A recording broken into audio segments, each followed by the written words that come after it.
Thank you for joining me week after week for these live internet studies. This is the first 30-minute segment of an hour-long study for these live internet studies. My name is Ariel Ben Lyman Hanavi. This first 30-minute segment is entitled Judaism v. Christianity. That's the short working title. The longer title, Are Judaism and Christianity Incompatible with One Another? It's basically a study about replacement theology versus, well, what's the opposite of replacement theology? So we're looking at a primary text from Matthew 9, verses 14 through 17. But as of late, I've been reading the Luke version that you can see on your screen. Let me read it one more time, and then we'll interact with the notes that I have put together. Luke chapter 5, starting at verse 33. This is a story about Yeshua, his disciples, and as we're going to see, there's some questions about his practices, and it's his response in the form of a parable, right? These parts of the parable that give rise to this discussion about replacement theology, because as you're going to find out, there are elements in the parable that seem to indicate that the old is being replaced by the new. And the Gentile Christian church of history couldn't resist taking that opportunity to insert their theology of Judaism is out, Christianity's in, etc., etc. So let's read the passage and then we'll jump into my notes. Luke chapter 5, starting at verse 33.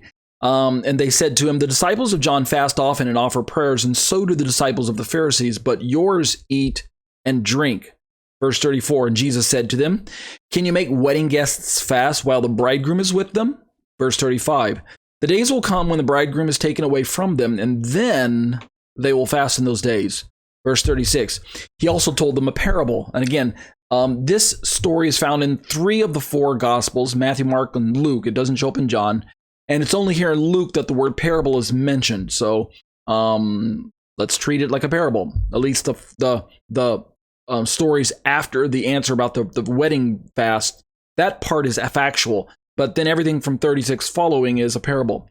No one tears a piece from a new garment and puts it on an old garment. If he does, he will tear the new, and the piece from the new will not match the old. That's one part.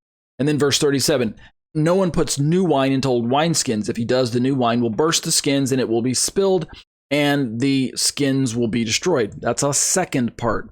Verse 38, but new wine must be put into fresh wineskins. That's the conclusion to the second part. And then only Luke contains this final third part to the parable in verse 39. No one after drinking old wine desires new, for he says the old is good. And that's the end of the parables. Matthew and Mark don't contain that final verse where he talks about drinking old wine and desiring the new because the old, desiring the old versus the new because the old is better or the old is good.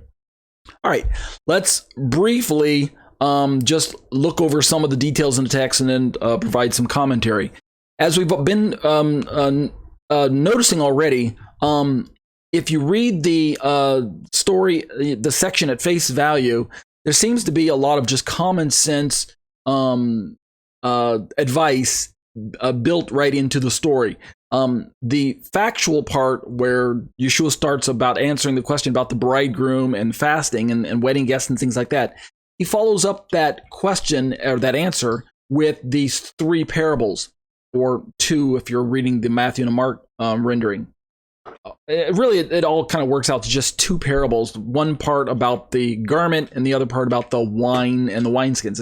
It's really a parable about those 2 parts. It's just Luke adds this final clause, which is interesting in and of itself. And so what we're ascertaining is that the story itself, the parables aren't really given interpretation. And as I was dialoguing with my good Bible study buddy friend who's actually in the live class right now, he and I were dialoguing after the show last week, and he was reminding me that it's really a wonderment. Is that a real word? Wonderment? It's an amazement. It's an amazing thing that Christians are even having dialogues about the allegory, because really there's nothing that forces us to allegorize the passage. We could just stop at the face value, practical common sense aspect of Yeshua's answer and its parables, and just walk away with the idea that people are going to do the right thing when they're presented with a choice. Why are your disciples eating and drinking and not fasting? Well, common sense answer, it's a wedding. Why would you fast? at a wedding, right? It's a time of rejoicing. It's kind of a common sense answer. It's kind of a duh answer in that sense. And then the parables only really just support the common sense aspect, right? You got a piece of cloth, you got a garment, you want to patch it. You use common sense when putting those two pieces together. Same thing with wine and wineskins. You have elements, new wine and old wineskins, and you're going to have to use wisdom and common sense when you're introducing those two elements to one another. And also the last piece in Luke, drinking old wine, drinking new wine, which one is better? Common sense tells you the old wine is better because it's already aged.